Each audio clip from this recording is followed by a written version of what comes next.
Bali, pwede ba natin bisitahin si Papa mo? Ay, bawal po, sir.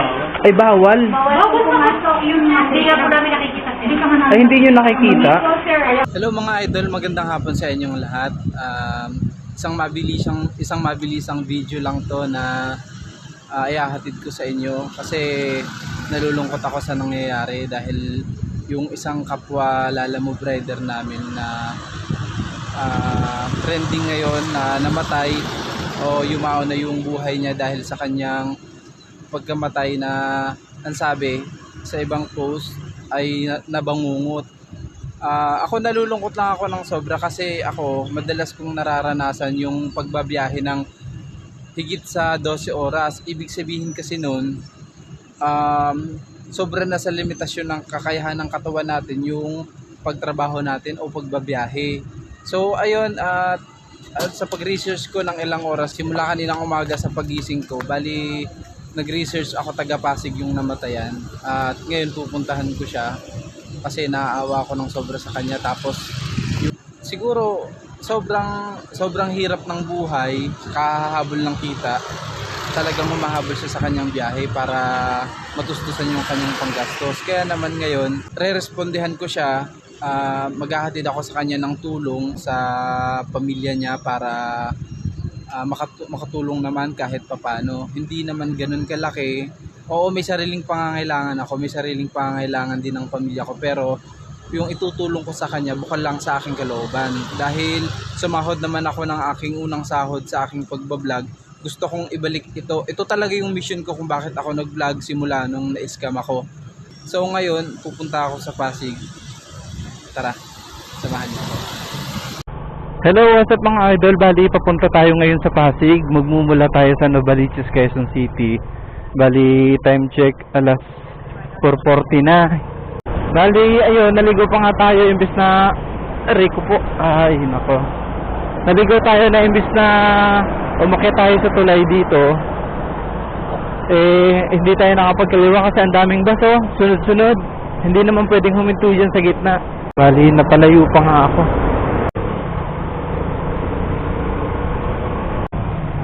Liliko pala tayo. Boss, saan yung barangay ng pinagbuhatan? Sa kabila. Kabila. Salamat, boss.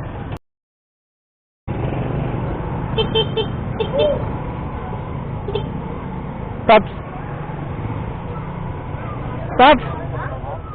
Taga rito ka? Alam mo ba yung bahay nung utol natin na namatay, na Lala Move? Ha? Pupunta ako ngayon doon. Ay, pupunta ka? Tara, sabay tayo, pupunta ako dun eh. Alam mo yan? Si Noel?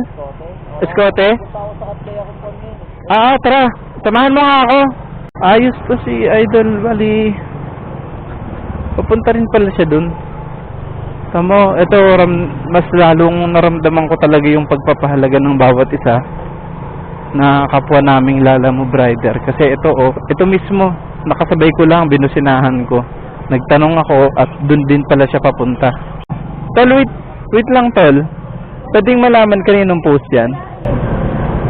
Dahil Moto Marco. Kanino? Moto Marco. Ako yan eh. Ikaw ba yan? Oo. Nice. Sige, ayos ah. Ako pala yan eh. Sige. Ha?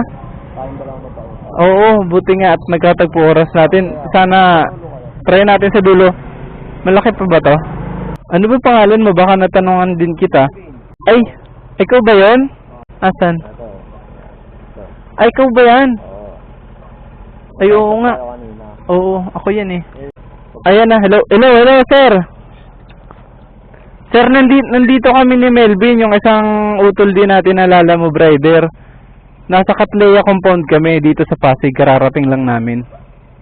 Saan kaya dito si Sir Noel? Baka yan, no? Ay, ito, si Sir. Sir. Sir Jason po, no? Laburete? Oo. Alam mo, simula siya ng alas 8 uwi niya alas 12 ng gabi. Grabe, no? Ano yun? Overfatigue po. Overfatigue, kaya na yun. Sobrang sipag. Oo. Sige. Anong buong pangalan mo, tol? Melvin. Tamayo. Message mo nga ako, Pop, sa Messenger kung Kasi sa comment lang eh. Napapatungan na yung comment sa notification ko. Kasi pasamahan ko na lang kayo doon sa anak ng ang pamangkin ko. Kasi nandun yung kapatid ko. Oo. Doon sila nakataya sa may... Sige po. Yeah, salamat ha. Salamat, oo. Dito. Hello mga idol, bali papunta kami ngayon sa barracks nila na sinasabi. Cementerio daw yun. Bali kasama namin itong si Paps na Lalamove rider din. Na kaibigan ni Sir Noel Escota. Bali pupunta kami doon. Magbabaka sakali lang kami na mabisita namin si Sir Noel kasi naka-frozen daw. Kikremate, sobrang nakakalungkot talaga, grabe. Nandito na kami ngayon sa cementerio. Magpo-park muna kami. Syempre para safe yung mga motor namin.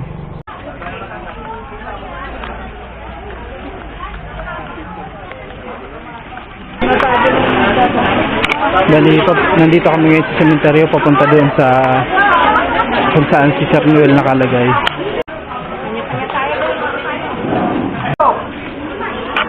Ayan. Ay, Tol, kumusta? Tol, kumusta? Ilan taon ka na, Tol? 19. Oo, ako si Marco. Leonel po. Bali, kumusta? Panganay po. Ikaw yung... Panganay po. Bali, ilan kayo magkakapatid? Ano po? Tatlo po. Pero yung pangapat po namin, nasa pinapupunan po. Bali buntis yung mama mo. Si Ma'am Ena. Jennifer po. Pero Ena sa Facebook. Opo. Oo, sige. Bali, nagbablog ako. Okay lang ipasok kayo sa vlog. Kasi bali isa akong baguhang small vlogger. Lalamove ang binablog ko, yung mga Lalamove. Bali kakasahod ko lang. Tapos nagkataon dumating yung ganito. Kausap namin yung kaibigan ni Sir Noel, Sir Jason. Nagko-construction dati. Ako construction din ako dati. Tapos naglalamove ako. Mas gusto ko pa rin lalamove. Minsan kasi kahit hindi naman ganun kalaki yung kita, doon kami masaya eh. Bali, pwede ba natin bisitahin si Papa mo? Ay, bawal po, sir. Ay, bawal? Bawal po pumasok. Hindi nga po namin nakikita, sir. Ay, hindi nyo nakikita? Hindi po, sir. Kaya nga kami po nang... Kasi suspected COVID daw po siya, sir. Ngayon, wala po silang pinapakitang prueba. Kaya nga po kami nagsabi. Hindi po kami pumapayag. Bali, anong oras po nakarating dito? Yata po na sila. 6 ng umaga, ng gabi. Ay, yung bangkay po, 6 ng umaga. Ano po yun? Confirm na COVID positive? Hindi po, wala pong suspected. Unexpected. Abuti naman. Ngayon, sir, kaya kami kung... Waiting sa sa resulta, parang gano'n. Di ba pinapayagan ng ipatwag? Hindi namin naman na ipatwag. Willing naman kasi. Gusto nila i-cremate agad. Ay! Ano ba yan? Sabi nila mag-provide kami ng medtech. Medtech. Gagawa ako ng GC na sisiguraduhin ko sa lahat ng tutulong na yung tinutulong nila makakarating ng 100%. Tal, ilang taon na yung atin? 39. Bali mag-40 siya sa 15 sana. Ng November. Ay, so, advance happy birthday pala. Advance happy birthday kay Papa mo. Magpo 40. Nakakaawa si Sir Noel kasi mabait tsaka masipag na tama sa mga kapamilya. Pero para sa'yo, sa connection mo sa Papa mo, mabuti ng Papa talaga ang Papa mo. Siyempre. Ano yun, bigla talaga yung pupunta niya? Opo. Wala rin siyang sakit. Wala naman.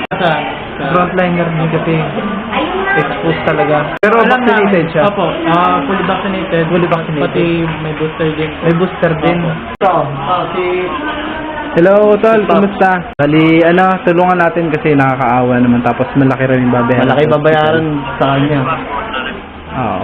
Ako, hihingi rin ako ng tulong sa mga followers ko para matulungan si Paps natin. Kasi ako,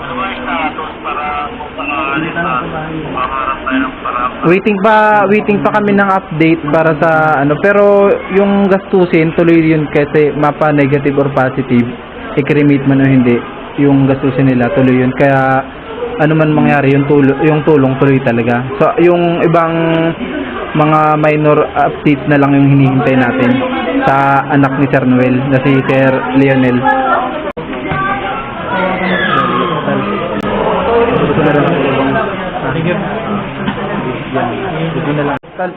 Tuloy na kami. Update na lang. Apa. At ayan, hello mga idol. Galing tayo doon sa pamilya ni Sir Noel Escota.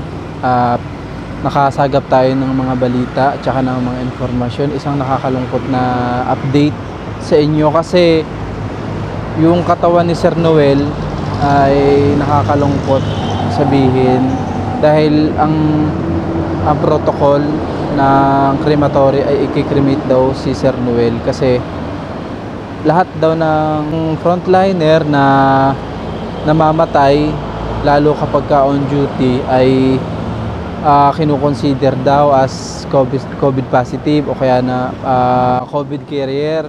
At nakausap ko yung pamilya ni Sir Noel, yung panganay na anak niya tapos yung bunsong anak niya na babae. Nakakalungkot kasi kawawa silang pamilya kasi padre di pamilya si Sir Noel Escota sa pamilya nila. At nag-aaral pa yung mga anak simula sa panganay hanggang sa bunso. At itong si Sir Noel ay isa daw napakabait at napakasipag na magulang sa kanila. At yun na nga, lumalaban ang patas si Sir Noel dahil yung asawa niya, yung si Ma'am Jennifer, ay nasa Masbate. At yun na, kahit malayo sila, ay pinaglalaban, itinataguyod niya yung kanilang mga buhay. Lumalaban ng patas, as in, sobrang sipag. Yun na, siguro overpatig na rin. Hindi na kinaya ng katawan, ng limitasyon ng katawan yung sipag niya. At ayan, yung isa lang sa may papayo ko sa lahat ng mga kapwa ko delivery rider, mga idol, magsipag tayo base rin talaga sa kung hanggang saan yung kakayahan natin para mabuhay tayo ng matiwasay, mabuhay tayo ng maayos. Oo, lahat tayo may mga kanya-kanyang gastusin, pero kahit anong ipon natin, maniwala kayo sa akin, kahit sinong mayaman, may bayarin talaga yan. Hindi mawawalan ng bayarin yan. Kaya naman, mag-adjust tayo sa kung anong kakayahan natin sa sarili natin, lalo sa katawan natin. Kasi yung katawan natin, kaya naghanap buhay tayo. Kasi nga, hanap buhay, hindi yung hanap patay. At ayun, sa lahat ng followers ko at sa lahat ng naghihintay ng pa-live ko sana na mag-Gcash tayo, humihingi ako sa inyo ng pasensya dahil mas minabuti ko na i-priority natin yung ganitong sitwasyon.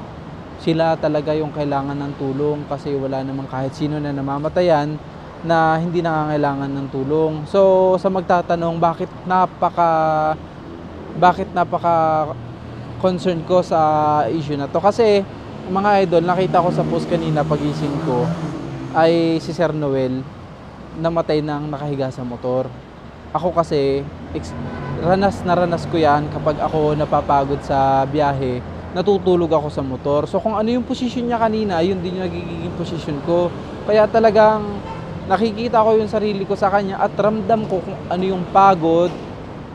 Ito sa mga basher, wala kayong pakialam kung ano yung gagawin kong tulong sa kay Sir Noel. Kasi lalo't kung hindi ka naman talaga isang delivery rider, lalong-lalo na kung hindi ka lalamove rider, hindi mo maiintindihan ang kalagayan namin. Unang-una dyan yung pagod. Kaya ano may isipin nyo na tumutulong ako, binibidyo ko, respeto ko na ho sa inyo yan. May karapatan kayong magalit kung gusto nyo. May karapatan din kayong manahimik. Isa kasi ito sa pangarap ko kung bakit ako nagsimula mag-vlog, lalong-lalo na nung na-scam ako. Doon talaga ako na-inspire na mag-vlog.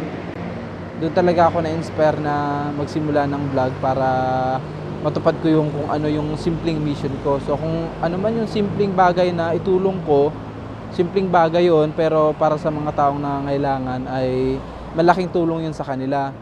At ayun, nagpapasalamat ako ng marami kay Sir Melvin sa isang lalamove rider dyan na tol, salamat sa iyo ng marami ha. Kasi kung wala ka, medyo hirap ako kung paano makakalapit sa pamilya nila. At kay Sir Darwin, Sir, salamat sa iyo ng marami ha. Ingat po kayo palagi. At ayun po sa mga nais tumulong, lahat ng tulong nyo na ipaparating ipaparating sa pamilya ni Sir Noel ay ipinapangako ko na makakarating ito ng maayos, ng buo, as in, kasi kailangan din talaga nila ng tulong. Ako, nananawagan ako sa lahat. Ano ba naman sa inyo yung simpleng bagay or yung kung anong barya ng GCash nyo, isend nyo na para pag pinagsama-sama yan, marami rin yan para may abot natin sa pamilya ni Sir Noel at matulungan siya. So sana maging sincere tayo kasi lalo't mga kapatid natin na Lala Move Rider at saka mga delivery rider yung nakakaranas ng ganito. No, magtiwala kayo, promise makakarating yan. Ang GCash number po pala na sesendan nyo, yan ilalagay ko sa comment section. Match yan dito sa sasabihin ko na 0930-661-8898. So, ayan, maraming salamat sa tutulong, piso or kahit magkano, kahit sintabos, basta bukal sa inyong puso. Maraming salamat po. Bye-bye.